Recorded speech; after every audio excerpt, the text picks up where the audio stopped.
ஓ மச்சான், ஹாப்பி ரம்ஜான் வாழ்த்துக்கள் மச்சான். ஹாப்பி ரம்ஜான். வழக்கம் போல பிரியாணி வந்துடணும். நான் கொஞ்சம் வெளியே போறேன், வீட்டுல குத்துரு என்ன? ஓகே வர மச்சான். ஓகே மச்சான்.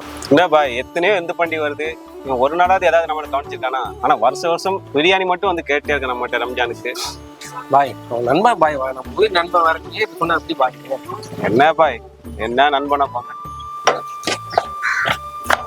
பாய். பிரியாணி பார்சல் எல்லாம் ரெடி ஆயிடுச்சு. சந்திரக்கு ஃபோன் பண்ண போக முடியுது பாய். அவன் கிடக்கான் பாய். பாய் சொந்தக்காரனா வந்து முன்னாடி அவனிக்கு போட்டேன் பாயா. 1000 பேர் இருந்தாலும் ஃப்ரெண்ட்ஸ் தான் வந்து முன்னாடி பாய். நான் பாய் தெரியும் உங்களுக்கு, நான் பார்த்து வரேன் பாய்.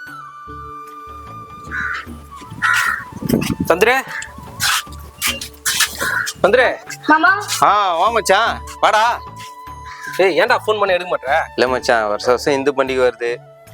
எதுவுமே நான் உனக்கு இதுவரையும் நான் கொடுத்ததும் இல்லை, செஞ்சதும் இல்லை. வருஷம் உங்ககிட்ட நான் வந்து பிரியாணி கேட்குறேன். எனக்கு அசிங்கமாக இருக்கு மச்சான் நீங்கள் பேசும்போது. வேணாம் மச்சான். ஏய் நீ போய் நண்பன்டா, நீ ஏன்டா ஃபீல் பண்ற? அவன் கிடக்குறான்டா. அவனா வருஷம் யாரும் அது உரிமையோட பிரியாணி கேப்பா? நீ தானே வந்து கேட்ப. உன்னை விட்டா யாரா இருக்கா? வருஷம் நீ கேட்குது, நீ ஒரு ஆள் தானே. யாரா வந்து கேப்பா? யாருமே இல்லடா எனக்கு. வாங்கிக்கோ போடா. ரொம்ப தேங்க்ஸ் மச்சான். தேங்க்ஸ் மச்சான். ஓகே மச்சான். சொத்தா? ஓகே மச்சான். ஓகே மச்சான். ஏய் சொந்தக்காரனா சும்மா ஃப்ரெண்டு தான் இன்னைக்கு முக்கியம்னா. 1000 பேர் வந்தா ஃப்ரெண்டு தான் முன்னாடி வந்து நிற்பான். சொந்தக்காரன் சும்மா பார்த்து வேடிக்கை செய்தான் இது.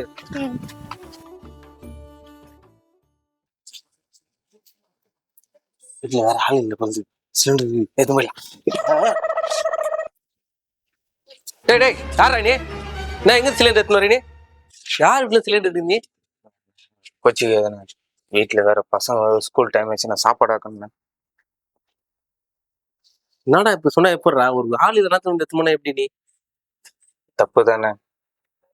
குழந்தைங்க வேற கேட்ட செத்துன்னு போ. சிலிண்டர் அப்புறமா எடுத்து வந்து குத்துனா எனக்கு எடுத்துன்னு வந்துட்டேன். சிலிண்டர் வேற கேட்டான். குழந்தைங்க சாப்பாடு நீ போயிட்டு வந்துட்டியா? எதுவும் வேணும்பா. காசு கொடு. எவ்வளோப்பா? எவ்வளோப்பாவா? 2000 ரூபாய். 1000 ரூபா ஜிப்பில் போட்டு ஒரு 1000 ரூபா. 1000 ரூபாவா? அங்கங்க போர் நடந்துன்னு இருக்கு, பெட்ரோல் வராம தட்டுப்பட்டு இருக்குது, கேஸ் வராம தட்டுப்பட்டு. நீ வந்து 1000 ரூபாயில இருக்கிற. 2000 ரூபாய் குத்தா கொடுப்பேன், இல்லைன்னா வெளியே போனா 2500 ரூபாய். இஷ்டம் வந்தா அவங்க இல்ல, கஷ்டம் வந்தா நான் எடுத்துன்னு போயினே இருக்கேன். சரி 2000 ரூபா போட்டு விடுறேன் ஜிப்பே. சரி போட்டு விட்டு, டக்குன்னு போட்டு விட்டு. ஓகே. அவன் டீ காரன் சிலிண்டர்ல தட்டு போடுறான், ஓட்ட சாப்பாடு தட்டு போடுறான். எதுவும் டேய் எங்கிட்ட என்னடா சொல்லி சிலிண்டர் வாங்கினே? நீ சாப்பாடு செஞ்சு சொல்லி வாங்கின. பசங்க பட்னியா இருக்கு சொல்லிட்டு சிலிண்டர் இருக்கிறியா? என்னடா வச்சுட்டு இருக்கு நீ? அண்ணா அங்கங்க போர் நடக்குது, சிலிண்டர் தட்டு போடுங்க. என்ன உனக்கு 500 ரூபாய் கொடுத்துறான். டேய் சிலிண்டர் வாங்க முடியாதா? காசு பண்ண சம்பாதிச்சலண்டா. சிலிண்டர் வாங்க முடிய மாட்டா நாயா? ஏய் வா. என்ன காலி எங்கேயும் சுத்தினு இருக்கிற நீ? அதுவானா நேற்று பேய் படம் ஒன்று பார்த்தேன். அது ட்ரெஸ் மட்டும் நல்லா வெள்ளையா இருந்து தெரியுமா? அதுதான் எப்படின்னா கேட்டு தெரிஞ்சுங்கண்ணா. இது லூசாடா நீ? இப்பத்த என்ன பாக்குறீங்க? நைட்ல போய் தேடுறா. அப்படியாண்ணா? மரத்துல இருக்கு சொன்னாங்க, மரத்துல யாருமே இல்லையே. பொய் சொல்றானுங்களா?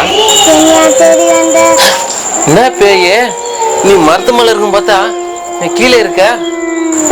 மரத்துல உட்காந்து கிடக்காங்களா? வாக்கிங்னா போக மாட்டாங்களா? முட்டாள். சரி உன் சட்டை மட்டும் ஏன் இப்படி வெள்ளையா இருக்கு? என்ன ரகசியம் கொஞ்சம் சொல்லியா? என்ன மனோக்கு டெத்து வேணும், நான் மாட்டிடுறேன். ஓடிடலாம் சாமி.